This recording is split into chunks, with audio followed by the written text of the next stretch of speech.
is Sam and welcome to my YouTube channel.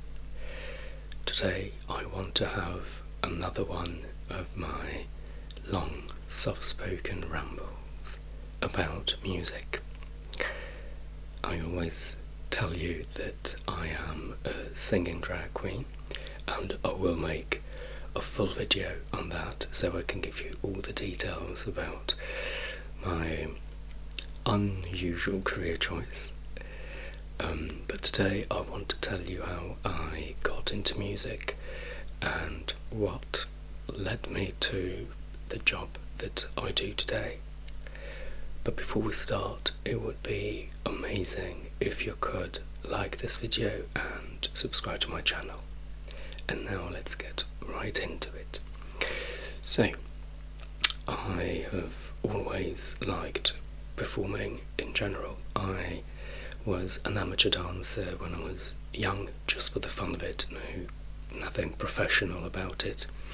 Then I moved to London to study screen acting. It was my dream to become a film and TV actor, and then I became a singing drag queen. I've always liked music. As a child, obviously, I wanted to dance to it, and I sang a lot, but I didn't really know that anything would come of my singing. I sang a lot, but just in my room. I didn't want anyone to hear me. In fact, I would lock myself up in my room, thinking that no one would hear me, but obviously they all could. And I don't really know when specifically I started feeling this passion towards the arts and music. I think it's always been there, but I do remember that the one thing and the one person that turned me on to music officially was my youngest aunt. She's only 10 years older than me. We are really close, and because we are more or less the same age, we grew up more or less with the same music, and I looked up to her a lot as a child, and we would spend a lot of time together. And what really started this active passion for music, other than my usual appreciation for it, was Anastasia. I grew up in Italy, and Anastasia was, and I assume still is, extremely big as a singer. Here in London and in England, where I live, I think she's mainly known for just two songs, I'm Out of Love and Left Outside Alone. But in Italy, she's much more popular, much more famous, much more prominent than those two songs, even though I would say they're still her biggest ones, even there. And I think it was around the year 2000 when she fully came out as an artist, and that's when my aunt bought her CDs, and she fell in love with her. And because she listened to her songs a lot, I fell in love with her too. And I distinctly remember that that's how my deeper passion for music started. So thanks to Anastasia, I love her voice, I love what she can do with it, I love the tone of her voice, and I really love her songs. Now, I am more of a pop queen. I love my cheesy gay pop. I like Rihanna, Beyonce, Lady Gaga. That's the kind of style of music that I sing as a drag queen and that I dance to in clubs.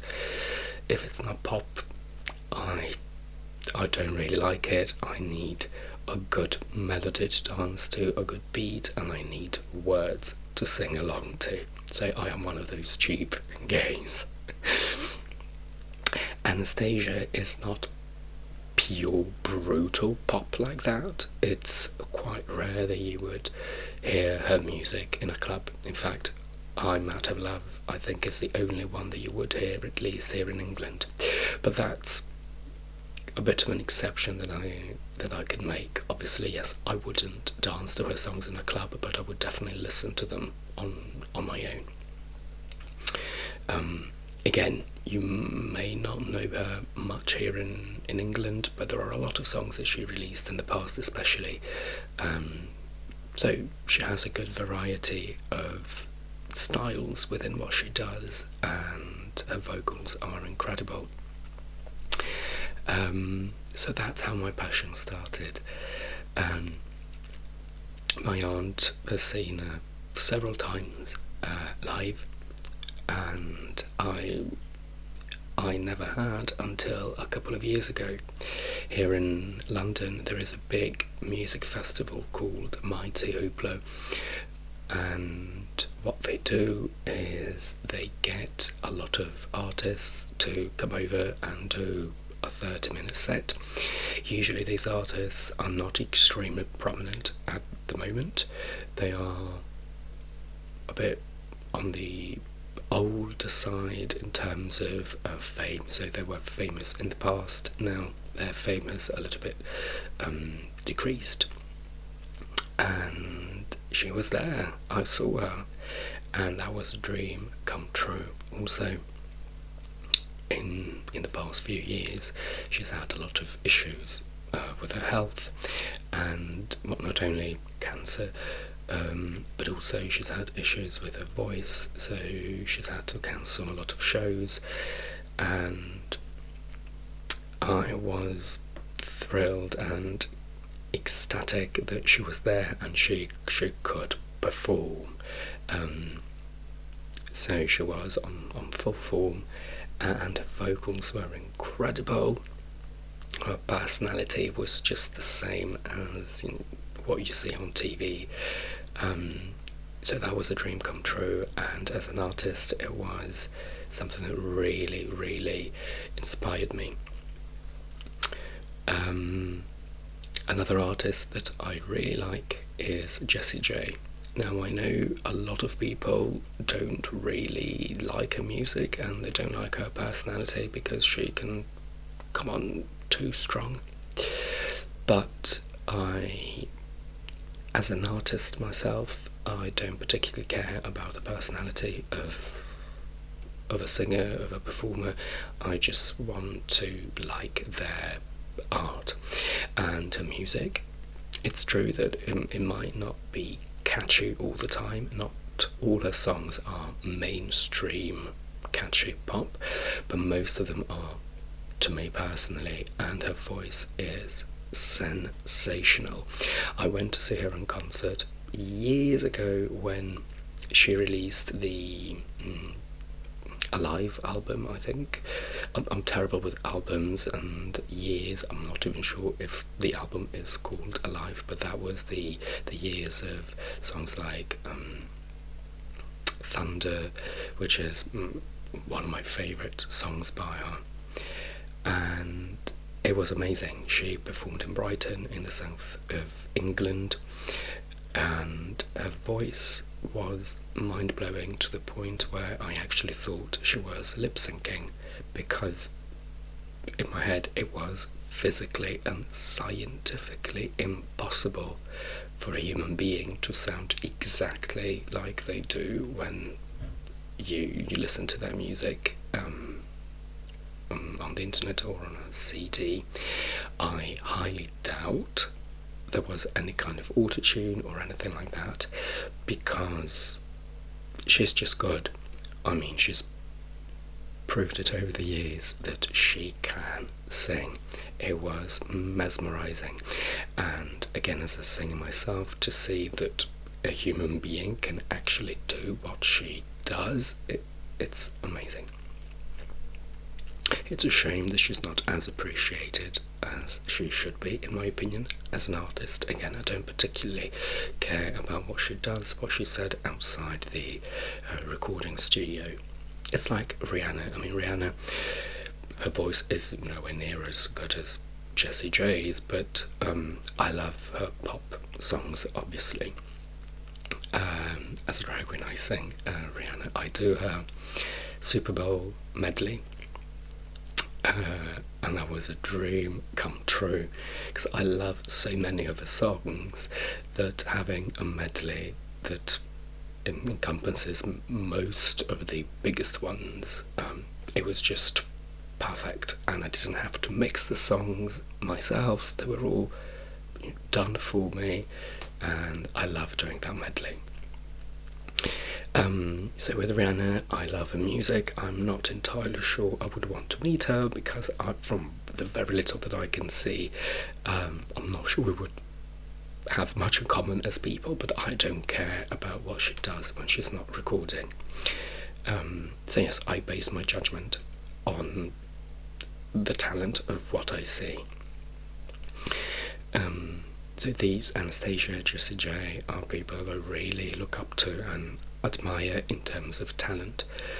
Lady Gaga as well, and I think when she first came out and we didn't really know much about her, we did not expect her to be so talented and so vocally gifted, because we just thought she was a pop princess. But the fact that she proved that she can sing, I think that's brilliant. So that's all about my music taste, which I'm sure a few people will find questionable. But back to how I got into this. When I was younger, well, I always knew that I wanted to be some kind of performer, a dancer first, then I realised it wasn't for me. Then I wanted also to become an English teacher, which I also then became, but not as my primary job and passion.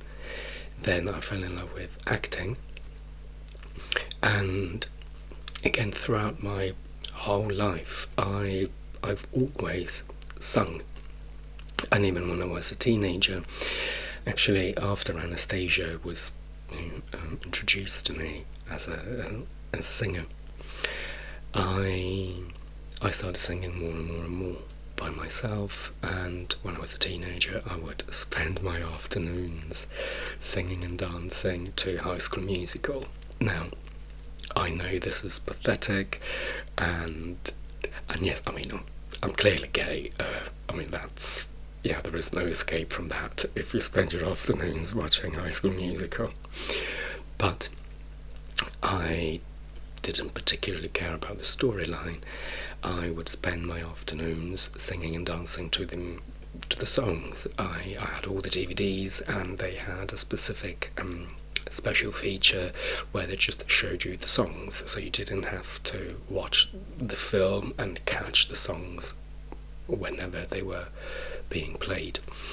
And I knew all the lyrics, I knew all the steps, I knew everything about them, because no matter how silly the storyline might be, the songs I still find quite good.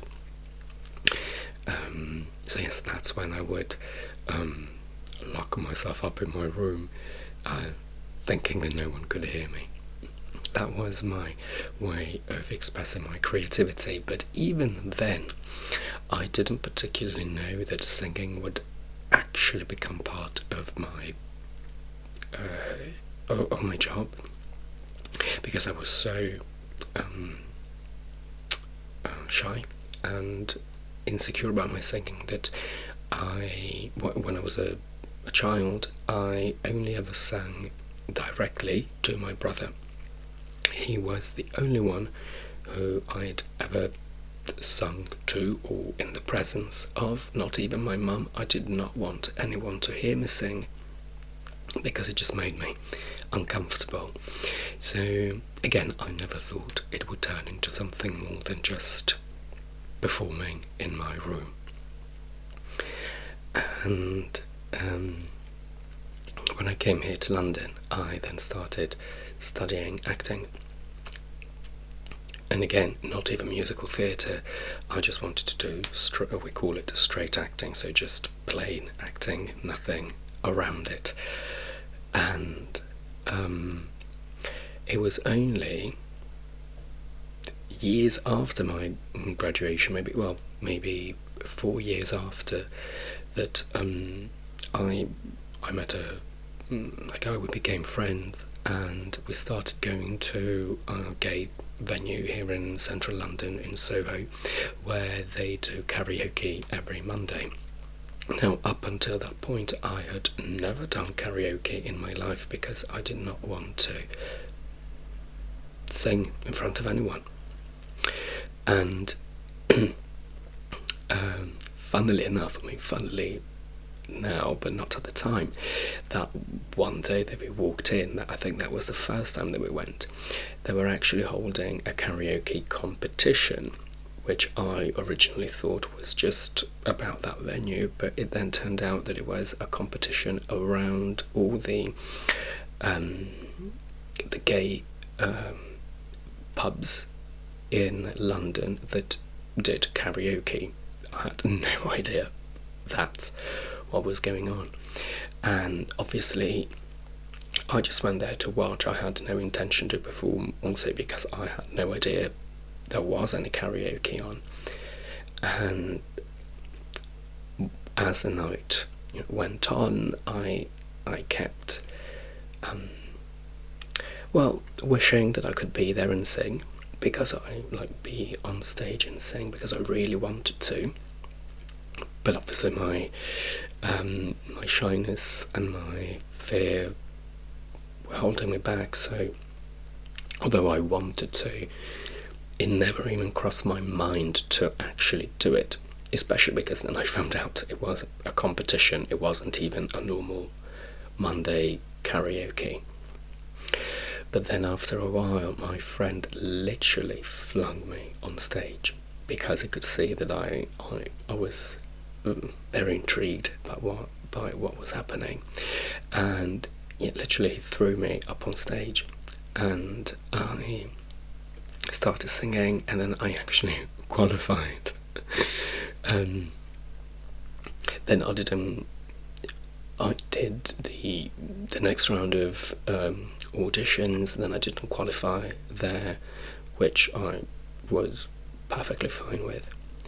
And that was the beginning of everything. Thanks to my friend, I was forced to face my fear of singing in front of other people, and from that moment on, we were there every Monday, and I was singing every Monday. And weirdly enough, my first song was I'm Out of Love by Anastasia. I decided to practice it at home so then I could do it at the venue.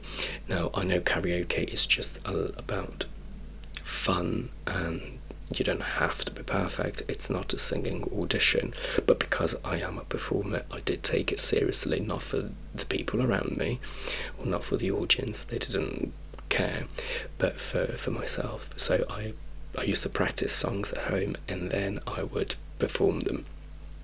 I never did a random song that I hadn't rehearsed beforehand. And that's how it all started for me. I started singing I'm Out of Love. That was my go-to song. Then I started singing Thunder by Jessie J, which is extremely hard. And then I tried a few different songs. I tried Despacito, because I speak Spanish. And then as the years went by, when I then decided to potentially become a drag queen, I thought that I could use karaoke as a way to practice a few songs and see how they would be perceived by the audience. Because the issue with being a singing drag queen is that we do have to sing songs that are well known. Because if I sing a song, even beautifully and technically perfectly, but nobody knows it, I might lose the crowd. I might lose their attention. So there are songs that I personally like in my private life that I would never be able to sing on stage unless it's my specific ticketed show. The way it works here in London for us, mainstream singing drag queens. I say mainstream because we follow the standard format of drag queens. It's that we perform in a pub, we sing songs, and then we interact with the audience between songs. But the venue pays us, but it's not a ticketed show. You, as a customer, can go into the venue, and I would be there performing. You don't have to watch me, because I'll be at the back of the pub, so if you want to talk to your friends, you can just stay at the front. So people, the more popular you become, the more of a following you will build, and people will come to see you specifically. But again, it's not a theatre show where people pay to see you, for a good 2 hours. If I did a show like that, I could sing the songs that I want, because people would like me enough already to come and see me as a performer directly, so chances are they will appreciate more or less everything that I do. But in the way that I do drag, some songs I just can't sing. I'm more of a party queen anyway, so I do, again, Rihanna, Beyonce, Bruno Mars, Katy Perry, and some of these songs may sound and feel easy to sing just because it's a little bit of pop, but they are hard, so they tend to be underestimated.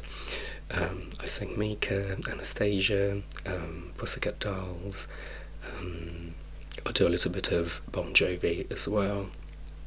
So I do, mainly pop with a few classics and a few different things, a couple of songs in Spanish. So I do Despacito, and I do a club medley with a few other songs in Spanish.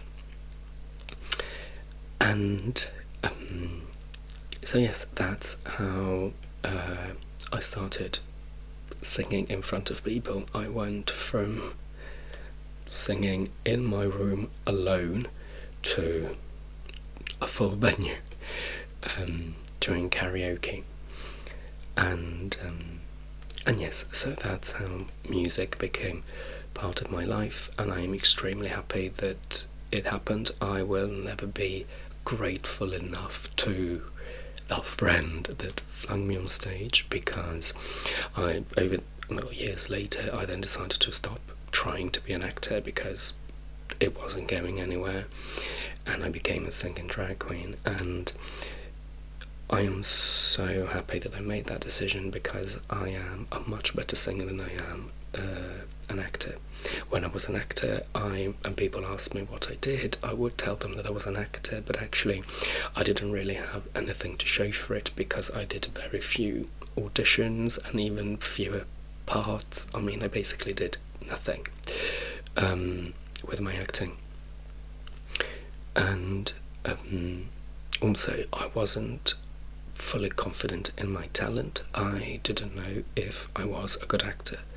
I knew that I could and still can fake an emotion well, but there's only so much faking you can do. If you fake an emotion without feeling it all the time, what's the point in being an actor?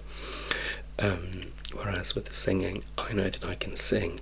If you don't like my style, if you don't like my voice, that's perfectly fine. It's personal taste, but I know that I can technically deliver. So when I say I'm a singing drag queen, I always say that I don't just say that I'm a drag queen, I say that I'm a singing drag queen, because that's my main talent.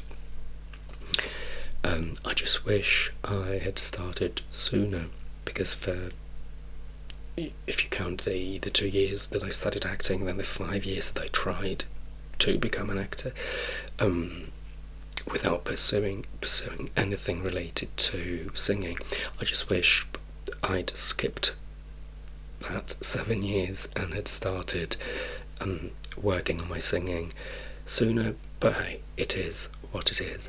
And then when I decided to make something with my singing for real, I started taking singing lessons.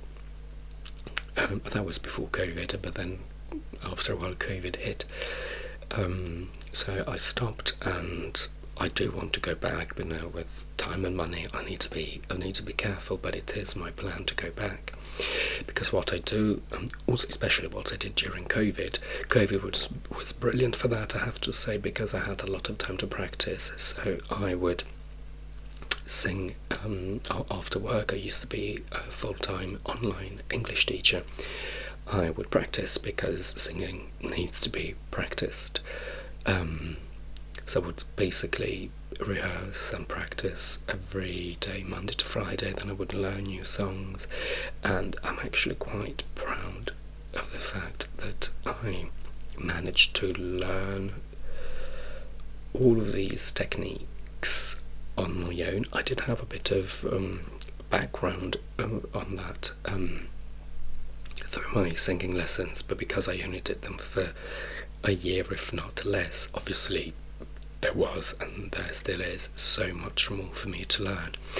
But I'm very happy and proud that, given the very limited amount of notions that I had, I still managed to become a self-sufficient singer. So even now when I practice and I learn new songs, I know what I can do, what I can't do. I know how to change the key of songs to suit my voice, and technical things like that. And it really excites me. And I don't write music. I have to say, I've tried in the past just as a fun thing to do. I don't think I have it in me. I'm more of a performer of songs that are already out there. Of course, it would be my dream to have original songs as well, but again, I'm not sure I could write them. So if I could perform songs written for me, absolutely. And because I'm a singing queen, the reason why I do drag is that it allows me to sing dressed as a woman, which I like for that 1 or 2 hours, but primarily it allows me to sing. And when I do big venues in London or around England, it really feels like people are coming to my concert, which is not true, but from the stage, that's the feeling that you get. So it would be, well, it is my wildest dream to do my actual own concert. That would be amazing. But again, I'm not sure that will ever happen, but what I do is already more than good enough. It's actually perfect, so I can't complain. And that's why I do drag, because it allows me to sing primarily. And then yes, I do like being a woman for an hour or two, but not more than that, because it's a lot of work, a lot of effort, and it's also a lot of effort to get into drag. So it's very hard to be a woman if you're not one at all. So yes, that's how my passion for singing started. And as a creative, as I said, I don't write my own music, but I like making medleys. So I take songs that are already out there and then I mash them together so I can sing bits of all the songs that I like.